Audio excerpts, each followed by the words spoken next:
भाषण देने से पहले मैं सोच रहा था कि अंबेडकर जी शिक्षा की बात करते थे, संगठित होने की बात करते थे, और जब कांशीराम रात में उत्तर प्रदेश में घूमते थे वो पेन लिए घूमते थे और वो कहते थे कि पेन होता है, लिखाई इस साइड से होती है, शाही इस साइड में होती है, निब इस साइड होता है, ऊपर से कवर लग जाता है 15% का, वो कहते थे। और वो ये भी कहते थे कि पेन को ऐसे होना चाहिए कि समाज का फायदा 15% को मिले मगर 85% को भी मिलना चाहिए, उसमें शामिल वो भी होने चाहिए। अब क्या हुआ? अब बीजेपी ने नया सिस्टम उठाया है। बीजेपी ने पेन और इसको अलग कर दिया, इसको पता नहीं कहां फेंक दिया और उसके लिए इसको लिए फिर रहे हैं।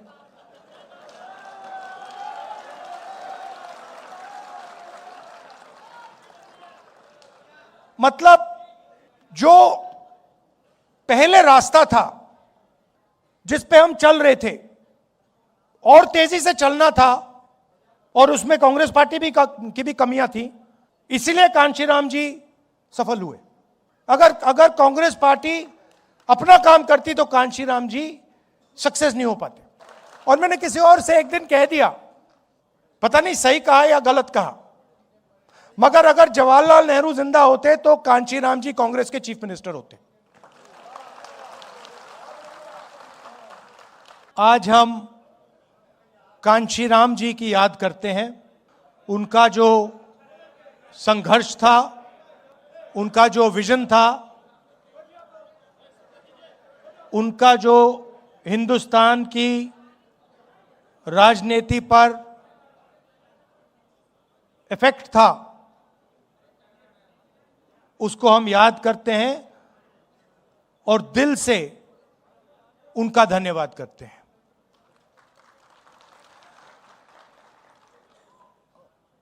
काफी लोगों ने भाषण दिए और कहना चाहता हूं कि हर भाषण में गहराई थी, हर भाषण में गहराई थी। लोगों ने अलग अलग चीजें कही। पहले भाषण में कहा कि हमें क्या चाहिए। आपने लिस्ट दी कि हमें ये चाहिए, ये चाहिए, ये चाहिए, ये चाहिए। और जब आप कह रहे थे मैं सोच रहा था कि भाई राजनीति में चाहने से कोई देता नहीं है। मेरा एक्सपीरियंस है कि भैया जितना आपको चाहना है चाह लो, उसका कोई मतलब नहीं होता। विचारों के लिए नहीं लड़ा जाएगा तब तक कुछ नहीं होने वाला। और मैं आपसे कह देता हूं, ये जो आप नारे लगाते हैं इससे कुछ होता नहीं है। ये कि भैया राहुल गांधी जिंदाबाद, इससे कुछ होता नहीं है। इससे मतलब पता नहीं अच्छा लगता होगा, मगर इससे कुछ होता नहीं है। होता कैसे है? गौतम जी ने कहा, जो मन बना लेता है कि ये जो हो रहा है इसको मैं एक्सेप्ट नहीं करने वाला हूं। आपके परिवार के लोग बीमार होते हैं, अगली बार आप जाएंगे जरा नाम पढ़िए, अपोलो हॉस्पिटल में जाके नाम पढ़िए डॉक्टरों के। वहां पे आपको एक दलित नाम नहीं मिलेगा, एक पिछड़े वर्ग का नाम नहीं मिलेगा, एक आदिवासी नहीं मिलेगा। और कॉन्स्टिट्यूशन कहता है कि यह देश सबका है, वन मैन वन वोट। जितनी आबादी उतनी भागीदारी, कॉन्स्टिट्यूशन कहता है कि सारे के सारे लोग एक जैसे हैं, कोई कम नहीं है, सब समान है। अच्छा, मनरेगा की लिस्ट निकालिए, उसमें आपको 85% मिल जाएगा, भरा हुआ है वहां पे वो। आप निकालिए, मजदूरों की लिस्ट निकालिए। जिन लोगों ने ये हॉल बनाया, शानदार हॉल, चमकता हुआ हॉल जिसमें हम भाषण कर रहे हैं, उनकी लिस्ट निकालिए। 60% आपको पिछड़ा वर्ग, अति पिछड़ा वर्ग, दलित, आदिवासी, माइनॉरिटीज में मिलेंगे आपको। इंटरव्यू बच्चों को निकालने का तरीका है। आपकी जात क्या है भैया, आप इंटरव्यू में फेल, सीधी सी बात है। वो सब बोल रहे हैं। आरएसएस के संगठन की लिस्ट निकालिए, जो उनके प्रचारक लोग हैं, जो उनका सीनियर आरएसएस का जो सेंटर है, उसमें आपको एक ओबीसी नहीं मिलेगा, एक दलित नहीं मिलेगा, एक आदिवासी नहीं मिलेगा। तो लड़ाई बिल्कुल क्लियर है। एक तरफ 85% बैठे हैं और उनको कहा जा रहा है कि भैया ये देश आपका नहीं है। हम सब कहते हैं कि अंबेडकर जी का कॉन्स्टिट्यूशन है, मगर अगर हम थोड़ी सी गहराई में जाएं तो इसमें हिंदुस्तान की हजारों साल की आवाज है। जो आपने, गौतम जी, जो आपने लिस्ट दी, आपने नाम लिए, नारायण गुरु, बसवन्ना, अंबेडकर जी, गांधी जी, गौतम बुद्ध जी, जो आपने लिस्ट दी, उन सब की आवाज इस कॉन्स्टिट्यूशन में है। और दूसरी बात, जो उस विचारधारा के खिलाफ थे, उनकी आवाज इस कॉन्स्टिट्यूशन में नहीं है। सावरकर जी की आवाज इस कॉन्स्टिट्यूशन में नहीं है। नाथूराम गोडसे की आवाज इस कॉन्स्टिट्यूशन में नहीं है।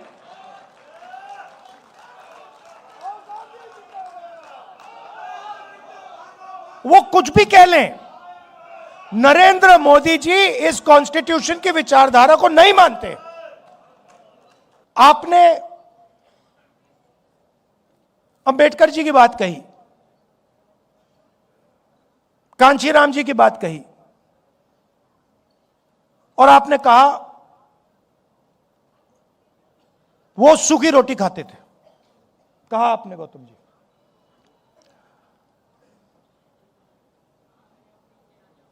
और अंबेडकर जी के बारे में लोग बहुत कुछ कहते हैं। कोलंबिया में पढ़ाई की, दलितों के लिए लड़े, इंटेलेक्चुअल थे, दलितों की लड़ाई लड़े, पूरी जिंदगी समाज के लिए दे दी। मगर मेन बात क्या है? मेन बात है कि वो कॉम्प्रोमाइज नहीं हुए। बाकी सब का कोई मतलब ही नहीं है। अगर कांशीराम जी कॉम्प्रोमाइज हो जाते, अगर वो अपने विचारों पर कॉम्प्रोमाइज कर जाते, अगर अंबेडकर जी कॉम्प्रोमाइज कर जाते, तो उनकी फोटो यहां कभी नहीं लगती।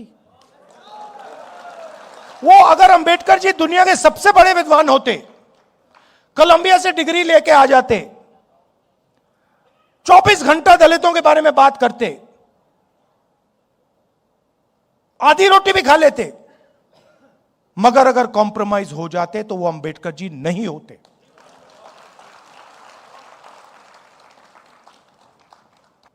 गांधी जी 10-15 साल जेल गए, कॉम्प्रोमाइज नहीं किया। अंबेडकर जी पूरी जिंदगी दे दी, कॉम्प्रोमाइज नहीं किया। कांशीराम जी ने क्या कॉम्प्रोमाइज किया किसी से? सवाल नहीं उठता, कर ही नहीं सकते। करना भी चाहते तब भी नहीं कर पाते हो, क्योंकि इतनी गहराई से बात उनके दिल में थी कि वो कर ही नहीं सकते। आप मोदी जी का चेहरा तो देखिए ना,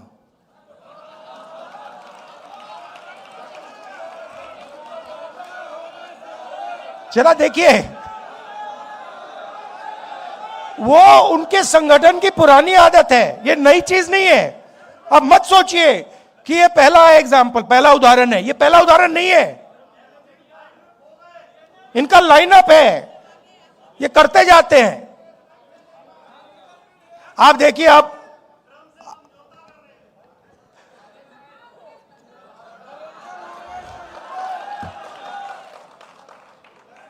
कल मैं पार्लियामेंट में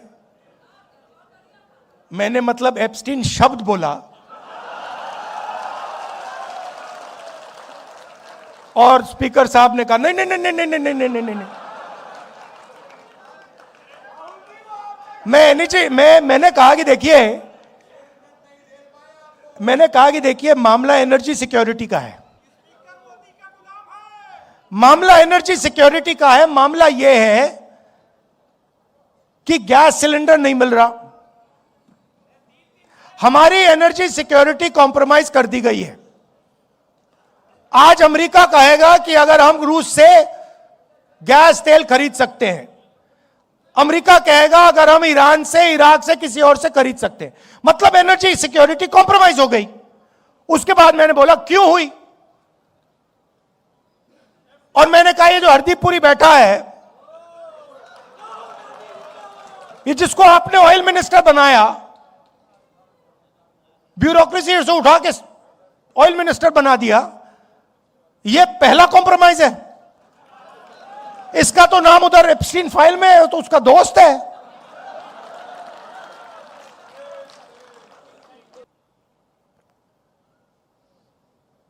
और अब हमने मन बना लिया है, कांग्रेस पार्टी ने मन बना लिया है कि जाति जनगणना होगा और दलितों को, पिछड़ों को, आदिवासियों को, अति पिछड़ों को, माइनॉरिटीज को हिंदुस्तान के पावर स्ट्रक्चर में जगह मिलेगी। और ये कुछ भी कह दे, कुछ भी कर दे, मैं इस बात को छोड़ने वाला नहीं हूं। और अब मामला बड़ा आसान हो गया है। मामला क्यों आसान हुआ? क्योंकि उनका जो आदमी है वो कॉम्प्रोमाइज है, उसको पकड़ लिया हमने। अभी आपको पता नहीं लग रहा, मगर हमने उसको पकड़ लिया है।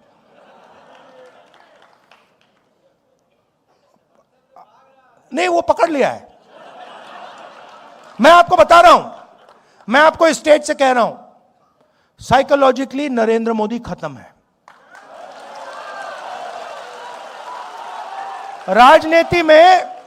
राजनीति में हार पहले हो जाती है, हार पहले यहां होती है, मन में यहां पे हार हो जाती है, उसके बाद होना ही होना है। और आप ये सोच समझिए कि कांग्रेस पार्टी के जो कार्यकर्ता हैं और जो हमारे दलित भाई हैं, आदिवासी भाई हैं, पिछड़े वर्ग के भाई हैं, जिन्होंने प्रेशर बनाया,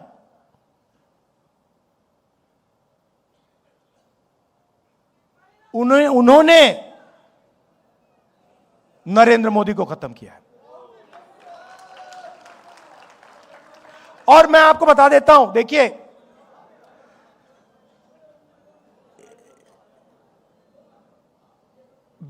जो आपने बोला ना, कांग्रेस पार्टी का जो धन है, कांग्रेस पार्टी गरीब पार्टी, बीजेपी अमीर पार्टी बन गई। और उसने क्या किया? बीजेपी ने, नरेंद्र मोदी ने अपना पूरा का पूरा धन अदानी को नहीं दिया। नहीं, ये वो है मोदी का, वो है बीजेपी का, अदानी का नहीं। वो सिस्टम पूरा बीजेपी का सिस्टम है। वो अदानी कंपनी नॉर्मल कंपनी नहीं है, वो ऐसे है, यूं है।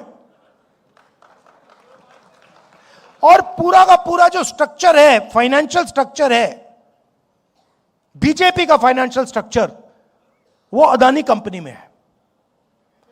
और इस बात को अमेरिकनों ने समझ लिया और पकड़ लिया। इसीलिए अमेरिका में केस किया है। भाई और बहनों, वो केस अदानी जी के खिलाफ नहीं है, वो केस सीधा मोदी जी के खिलाफ है।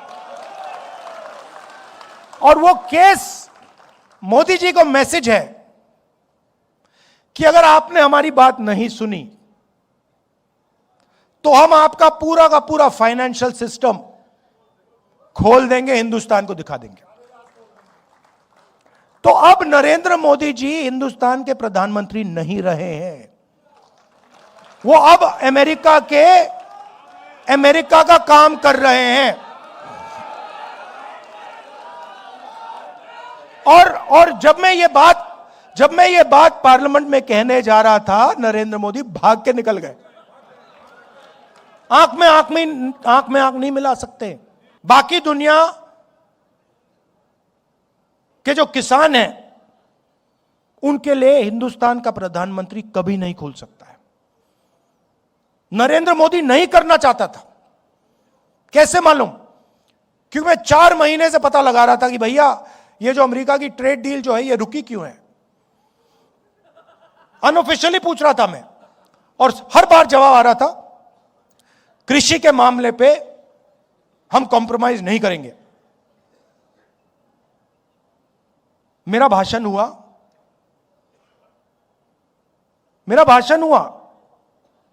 1 घंटा रोका, फिर शुरू हुआ, फिर रोका, फिर शुरू हुआ, फिर रोका, फिर शुरू हुआ। उसके बाद में तकरीबन 6 बजे शाम को जैसे ही प्रधानमंत्री पार्लियामेंट से भाग के गए, उसके एकदम बाद प्रधानमंत्री ने ट्रंप को फोन किया। कैबिनेट से नहीं पूछा, ये हमारे कृषि मंत्री हैं, इनसे नहीं पूछा, गडकरी जी से नहीं पूछा, फॉरेन मिनिस्टर से नहीं पूछा, सीधा फोन लगाया और ट्रंप को कह दिया कि भैया मामला फिट है, डील साइन कर दूंगा। और ट्रंप ने ट्वीट कर दिया, एप्स्टीन और अदानी। और भी चीजें हैं जो मैं जानता हूं, मगर ये 2 हैं, ये 2 मेन चीजें, और फिर 2-3 और चीजें हैं। क्या दिया नरेंद्र मोदी ने? हिंदुस्तान का पूरा डेटा पकड़ा दिया। अगर अमेरिका को चाइना से मुकाबला करना है, चाइना के पास दुनिया का सबसे बड़ा डेटा का पैकेज है, नंबर 2 पे हिंदुस्तान का है। हिंदुस्तान के डेटा के बिना अमेरिका चाइना के सामने खड़ा नहीं हो सकता, सीधी बात है। नरेंद्र मोदी ने आप सबका डेटा, हिंदुस्तान की जनता का डेटा सारा का सारा अमेरिका को दे दिया। हमारा डेटा अमेरिका कहीं भी रख सकता है, अमेरिका में रखना चाहता है अमेरिका में रख सकता है। 20 साल का टैक्स हॉलिडे दिया उनको, और हम अपने ही डेटा को चेक नहीं कर सकते। हम उनसे नहीं कह सकते कि भैया इस डेटा का ऐसे प्रयोग नहीं करोगे। गया, मानो सऊदी अरेबिया ने या रूस ने अपना पूरा का पूरा तेल अमेरिका को दे दिया। यह नरेंद्र मोदी ने किया। दूसरी बात, नरेंद्र मोदी जी ने कहा कि हर साल 9 लाख करोड़ रुपए का माल हम अमेरिका से खरीदेंगे। 9 लाख करोड़ रुपए का माल हम अमेरिका से खरीदेंगे। मैं आपसे पूछना चाहता हूं, अगर 9 लाख करोड़ रुपए का माल हम अमेरिका से खरीदेंगे तो हमारे बिजनेस क्या करेंगे? हमारे स्मॉल मीडियम बिजनेस क्या करेंगे? तो डेटा दिया, वायदा किया कि 9 लाख करोड़ रुपए का माल खरीदेंगे। कपास, सोया, फल, बादाम, अखरोट, दाल। अब अमेरिका के जो किसान हैं वो अपना यहां बेचेंगे। अमेरिका के खेत बड़े बड़े 500 एकड़, 1000 एकड़ की पूरी पूरी मैकेनाइज्ड। हमारे खेत 5 एकड़, 2 एकड़, 3 एकड़, यहां पे कोई मैकेनाइजेशन नहीं। सारा का सारा माल उनका अंदर आ जाएगा, खत्म कर देगा। हमारा जितना पहले टैक्स था उससे ज्यादा हो गया। हिंदुस्तान को यूएस डील से कुछ नहीं मिला, 0। अमेरिका को सब कुछ दे दिया। क्यों? क्योंकि नरेंद्र मोदी एप्स्टीन के कारण, अदानी के कारण, अपने फाइनेंशियल स्ट्रक्चर के कारण कॉम्प्रोमाइज्ड हो गए हैं। नरेंद्र सरेंडर हो गया है कि मेरे लिए अंबेडकर जी का संविधान, गांधी जी का संविधान, यह सबसे जरूरी चीज है और इसकी हम मरते दम तक इसकी हम रक्षा करेंगे। आप सबका बहुत बहुत धन्यवाद। न्याय योद्धा